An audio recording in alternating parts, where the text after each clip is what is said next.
ఏదైతే పాస్టర్ ప్రవీణ్ పగడాల ఒక సంఘటన జరిగింది. సరే, పోలీసులు ప్రాథమిక దర్యాప్తులో అది యాక్సిడెంట్ అని అన్నారు. క్రిస్టియన్ సంఘాల వాళ్ళు లేదు, దాని మీద పూర్తి స్థాయిలో లోతైన దర్యాప్తు జరిపించాలి మీరు అన్నప్పుడు దాని మీద విచారణ కమిటీని కూడా వేసి దాని మీద పూర్తి స్థాయిలో విచారణ చేస్తామని చెప్పడం జరిగింది. సో తర్వాత ఆంధ్ర రాష్ట్రంలో ముఖ్యంగా వైఎస్ఆర్సీపీ పార్టీ ఇక శవ రాజకీయమైన కుల రాజకీయమైన వాళ్ళని మించిన వాళ్ళు ఎవరు లేరు కాబట్టి తాజాగా వాళ్ళు ఒక దాని మీద పెద్ద రగడ చేస్తున్నారు. అందులో ముఖ్యంగా మన మాజీ MP Margani Bharat press meet పెట్టాడు. చూడండి ఎంత లైవ్లో మార్గాని భరత్ ఎంత ఎర్రి పుష్పమో మీకే అర్థమైంది. లోకేష్ ఏం ట్వీట్ చేశాడో, అతను దాని గురించి ఏం మాట్లాడుతున్నాడో చూడండి. ట్వీట్ చేశాడండి నారా లోకేష్ గారి ట్వీట్ ఏంటంటే, పాస్టర్ ప్రవీణ్ గారికి హఠాన్ ఏ రకంగా ఇవ్వాలి, పోస్ట్ మార్టం రిపోర్ట్ ఇవ్వకోకుండా ఇంకా వాళ్ళు అనౌన్స్ చేయకోకుండా అది యాక్సిడెంట్ హత్య అనేది మీరు ఏ రకంగా ట్వీట్ చేస్తారు? అంటే మీరు ప్రభుత్వం యొక్క వైఫల్యాన్ని కప్పిపుచ్చే కార్యక్రమం చేస్తా ఉన్నారా అని అడుగుతా ఉన్నా. ఎంత దారుణం అండి! ఇప్పుడు మనుషుల ప్రాణం అంటే మీకు ఏ రకమైన విలువ ఉంది అని అడుగుతా ఉన్నా. అతను ఏమంటున్నాడు, లోకేష్ నువ్వు ట్వీట్ పెట్టావు అది యాక్సిడెంట్ అని ఎలా కన్ఫర్మ్ చేస్తావు అని చెప్పేసి మాట్లాడుతున్నాడు. పోనీ ట్వీట్ పూర్తిగా చదివాడా అంటే చదవలేదు. ఇది ఎక్కడ వేశారు? వైఎస్ఆర్సీపీ వాళ్ళ అఫీషియల్ ట్విట్టర్లో వేశారు. సో దీన్ని బట్టి అర్థం చేసుకోవాల్సింది అసలు లోకేష్ ఏం ట్వీట్ చేశాడు, మార్గాని భరత్ ఏం మాట్లాడాడు ఒకసారి మనం విందాం. లోకేష్ ఏం పెట్టాడు ట్వీట్ చూడండి. పాస్టర్ ప్రగడాల ప్రవీణ్ గారి హఠాన్ మరణాన్ని దిగ్భ్రాంతికి గురి చేసింది. వారి ఆత్మకు శాంతి కలగాలని ప్రార్థిస్తున్నాను. కుటుంబ సభ్యులకు నా ప్రగాఢ సానుభూతిని తెలియజేస్తున్నాను. పోలీసులు ప్రాథమిక దర్యాప్తి రోడ్డు ప్రమాదంగా గుర్తించారు. వివిధ సంఘాలు పాస్టర్ గారి మృతిపైన అనుమానాలు వ్యక్తం చేస్తున్న నేపథ్యంలో పూర్తి స్థాయిలో దర్యాప్తి చేయిస్తాం. ఇప్పుడు నేను అడుగుతున్న ఈ టిక్ టాక్ రీల్ స్టార్ కానీ లేకపోతే మోరంపూడు బ్రిడ్జి మీద క్యాట్ వాక్ చేసే మన మార్గాని భరత్ నేను అడుగుతున్నా, ఇప్పుడు ఒక బాధ్యాయుతమైనటువంటి మంత్రి ఇంక ఇలా కాకుండా ట్వీట్ ఎలా పెడతాడు ట్వీట్?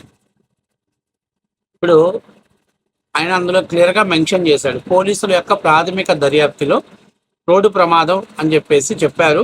వివిధ సంస్థలు, క్రిస్టియన్ సంస్థలు, వివిధ వ్యక్తులు లేదు అది హత్య ఏమైనా జరిగిందేమో దాన్ని పూర్తి స్థాయిలో విచారణ చేయించమని అడుగుతున్నారు కదా, దాన్ని పూర్తి స్థాయిలో దర్యాప్తు చేయిస్తామని ఆయన ట్వీట్లో చెప్పడం జరిగింది.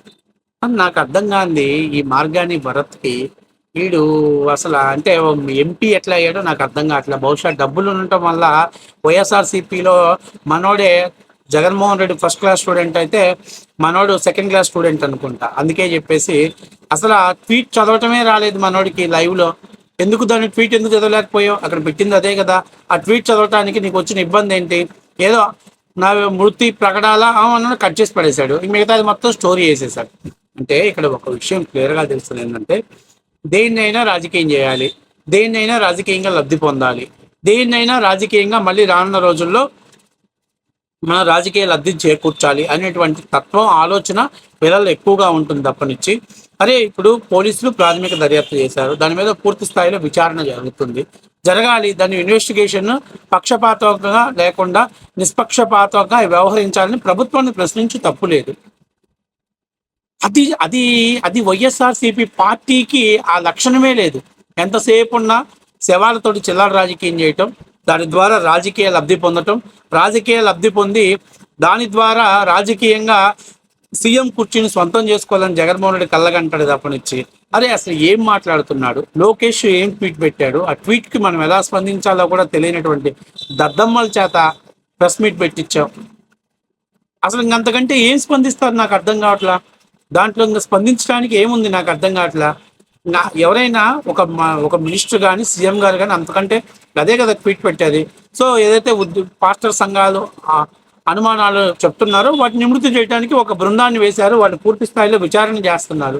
ఇక దాంట్లో మళ్ళీ నువ్వు నువ్వు మృతి అని ఎట్లా కన్ఫర్మ్, యాక్సిడెంటల్ అని ఎలా కన్ఫర్మ్ చేస్తావని అంత క్లియర్గా చెప్పాడు కదా. పోలీసుల ప్రాథమిక దర్యాప్తులో అది రోడ్ యాక్సిడెంట్ అన్నారు, కానీ కొంతమంది అనుమానం వ్యక్తం చేస్తున్నారు కాబట్టి దాన్ని పూర్తి స్థాయిలో విచారణ చేయడానికి దర్యాప్తు సంస్థను వేస్తున్నామని చెప్పిన తర్వాత నువ్వు మళ్ళీ దాని గురించి లాలుచి మాట్లాడుతావు, లాగులు వేసుకుని వచ్చి ప్రెస్ మీట్ పెట్టి మాట్లాడతావు. నువ్వు కానీ కాకినాడని రాజమండ్రిని ట్విన్ సిటీ చేసేస్తా, కలిపేస్తానని చెప్పి నీలాంటి, అంటే నువ్వేదో పెద్ద మేధావి అనుకో నువ్వు చెప్తే మిగతా వాళ్ళందరూ కూడా అలాగే ఉంటారా? ఆ మాత్రం ఆలోచన లేకుండా ఉంటారా? ఈ మాత్రం కూడా ఆ ట్వీట్ చదవటం, తెలుగులో వేసిన ట్వీట్ చదవటమే రాలేదు. నువ్వు ఎంపీ పెట్టావు, ఎంపీ కేంద్ర పార్లమెంట్కి వెళ్తే అక్కడ ఇంగ్లీష్ మాట్లాడటం రాదు, హిందీ మాట్లాడటం రాదు, ఇక్కడ తెలుగు మాట్లాడటం రాదు.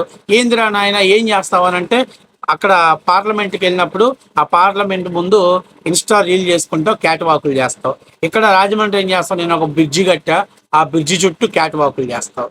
లేదా పార్కులో వీధి లైట్లు వేసా, ఆ లైట్లన్నీ నేనే డెవలప్మెంట్ చేశానని మాట్లాడతాను. కనీసం కొంచెమన్నా ఇంగిత జ్ఞానం ఉండాలిగా భరత్. మరీ ఇంత చిన్నపిల్లాడు. కొన్నిసార్లు చెప్పావు జబర్దస్త్లో నన్ను చూసి అందరూ పొగుడుతున్నారని చెప్పి. అవును, వాస్తవమే. నిన్ను చూస్తే ఎవరికైనా పొగడాలనిపిస్తుంది. ఎందుకంటే ఎవరు ఏది చెప్పినా నమ్మేస్తావు. ఆకుకి పువ్వుకి తేడా తెలియనటువంటి పిచ్చి పుష్పాన్ని కాబట్టి వాళ్ళు నీకు చెప్పేస్తున్నారు. కనీసం నువ్వు ఆ మాత్రం ఇంగిత జ్ఞానం లేదా? ఆ ట్వీట్ ఎలా చదవాలి నీకు చదవటం రాకపోతే నీ పిఏని ఎవరినో ఒకరిని పిలిపించి ఆ ట్వీట్ చదువుకొని దాని మీద మాట్లాడితే బాగుంటుంది. కానీ కనీసం ఆ ఇంగిత జ్ఞానం కూడా నీ దగ్గర లేదు, ఆ ఆలోచన కూడా నీకు రాదు. ఏదైనా మాట్లాడితే నా అంతటోళ్ళు లేరు, నేను జగన్మోహన్ రెడ్డి అనేటువంటి రాగాలు తెస్తాడు, తాడు పెట్టి బయటికి లాగినట్టు. కనీసం ఆ ట్వీట్ ఏం వేసాడో కనీసం చదువుకోరని ఆయన ప్రెస్ మీట్కి వచ్చేటప్పుడు. లేకపోతే ఏం చేయాలి, ట్వీట్ ఎట్లా వేయాలి? మీరు కానీ బాబాయిని లేపేసి సాక్షి పేపర్లో గుండెపోటుతో చనిపోయిన వివేకానందరెడ్డి కాదు గొడ్డలిపోటుతో చనిపోయిన వివేకానందరెడ్డి అని చెప్పేసి ట్వీట్ మార్చాలా? సాక్షి పేపర్లో నారా రక్తాసుర అని స్టోరీ రాయాలా? అట్లా రాసినట్టు రాయాలా? శవాలతో రాజకీయాలు చేసే పార్టీ మీది, శవాలతో పుట్టిన పార్టీ మీది, శవంతో రాజకీయం చేసే పార్టీ మీరు. ఓదార్పు యాత్రల పేరుతోటి శవాలు చనిపోయిన వాళ్ళందరినీ ఓదార్చి దాని ద్వారా రాజకీయంగా లబ్ధి పొందింది మీరు. బాబాయిని లేపి అధికారంలోకి వచ్చింది మీరు. అందుకని రాష్ట్రంలో ఎక్కడ శవం దొరికినా వైఎస్ఆర్సీపీ నాయకులు, వైఎస్ఆర్సీపీ జగన్మోహన్ రెడ్డి రెక్కలు కట్టుకొని వాడిపోతారు. వినకుండా చూడు, ఇద్దరు స్నేహితుల మధ్య కక్షలో అది కొట్లాటకు దారితీసి హత్యకెళ్ళే దాకా వస్తే మనవాడు ఏమంటాడు, వాడు మా పార్టీ కార్యకర్తను అతను దారుణంగా చంపారు, పోయి జంతర్ మంతర్ ఢిల్లీలో పోయి కూర్చొని ధర్నా చేశాడు. మరి మొన్న పెద్దిరెడ్డి రామచంద్రారెడ్డి నియోజకవర్గంలో తెలుగుదేశం పార్టీ కార్యకర్తను చంపేస్తే నో సౌండ్. నిన్న కర్నూలులో వ్యక్తి మీద దాడి చేస్తే నో సౌండ్. మీ వాళ్ళ మీద దాడి చేస్తేనే ప్రజాస్వామ్యం దెబ్బతింటుంది. మీరెవరి మీద దాడి చేయొచ్చు, మీరు దాడి చేస్తే ప్రజాస్వామ్యం దెబ్బతిందు. మీ మీద ఎవరైనా దాడి చేస్తే ప్రజాస్వామ్యం దెబ్బతింటుంది. రాష్ట్రంలో డెమోక్రసీ లేదు, రాష్ట్రంలో పరిపాలన లేదు. కూటమి ప్రభుత్వం వచ్చాక దాడులకు తెగబడింది. ఏంది మాట్లాడే మాటలు? ఆ పార్టీ 164 సీట్లు వచ్చినా మీ కార్యకర్తలు దాడి చేస్తున్నారంటే మీరు ఎంత రౌడీలు అర్థం చేసుకోవాలి, మీరు ఎంత గంజాయి బ్యాచ్ అర్థం చేసుకోవాలి, ఎంత బ్లేడ్ బ్యాచ్ అర్థం చేసుకోవాలి. సిగ్గుసరం లేకుండా మీడియా ముందుకు వచ్చి నువ్వు మాట్లాడుతున్నావు. అరే బాబు, నువ్వు అసలు చిన్నపిల్లాడువో పెద్దోడువో అర్థం కాదు. నీ ఏజ్ పెరిగిందేమో, వయసు పెరిగిందేమో, కానీ నీకు బాడీ మెచ్యూరిటీ లేదు, కనీసం నీ మైండ్ మెచ్యూరిటీ లేదు. అసలు నువ్వు మీడియా ముందుకు 5 నిమిషాలు ప్రెస్ మీట్ పెడితే అబ్బా నాకు ఎందుకు వచ్చింది తిప్పలే అని చెప్పేసి 4 సార్లు కచ్చి దుడిచి ఒళ్ళు కిళ్ళు అన్నీ దుడుచుకుంటావు.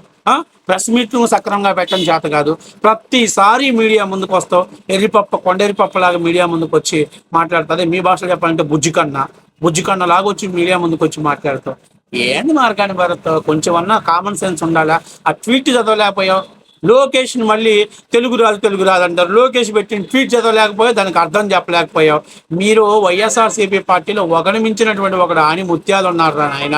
అంతా 5th pass 6th fail batch అంతా కూడా. ఒక్కడైనా చదువు సంస్కారం ఉన్నోడు లేడు, ఒక్కడైనా సక్రంగా చదివినోడు లేడు, ఒక్కడైనా పట్టభద్రుడు లేడు.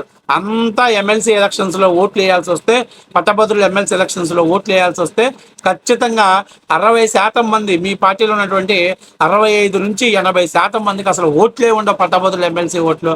అంత గొప్ప ఘనా పార్టీలు ఉన్నారు మీ పార్టీలో. ఇప్పటికైనా కొంచెమైనా మీడియా ముందుకు వచ్చి మాట్లాడేటప్పుడు కనీసం ఆ ట్వీట్ గురించి 1-2 సార్లు నీకు తెలియకపోతే నీ పక్కన ఉన్న పిఏనో లేదా తెలుగు పండితున్నో పక్కన పెట్టి కనీసం చదువుకొని ఆ ట్వీట్కి అర్థం చెప్తే బాగుంటుంది. లోకేష్ చేసిన ట్వీట్ ఏంటి, నువ్వు మాట్లాడిన మాటలు ఏంటి, అసలు దానికి ఏమైనా సంబంధం ఉందా, పొంతనుందా? మీరు కానీ ఏదో 5 నిమిషాలలో ఏదో ఒక మర్డర్ జరిగితే దాని మీద మీ పార్టీ వాడని అంటే గబక్కన తెలుగుదేశం పార్టీ నాయకులు మీరు తోసేస్తారు. ఇది ఒక గొప్ప ఆనవాయితీగా పెట్టుకున్నారు. శవాలతో రాజకీయం చేయడం అంటే మీకు శవాల మీద మరమరాలు చల్లటం అయినా శవాల మీద రాజకీయం చేయటం అయినా రెండు చాలా ఈజీగా భావిస్తారు. కాబట్టి ఇప్పటికైనా కొంచెం సిగ్గు తెచ్చుకొని అసలు నువ్వు ఇంత ఎర్రి పుష్పంగానే ఉన్నావు కాబట్టి ఆ రాజమండ్రిలో ప్రజలు నిన్ను ఓడించారు. ఇప్పటికైనా సిగ్గు తెచ్చుకొని కనీసం అసలు నేను ప్రెస్ మీట్ పెట్టే ముందు 1-2 సార్లు రివైజ్ చేసుకొని మాట్లాడితే బాగుంటుందయ్యా మార్గానికి పరం.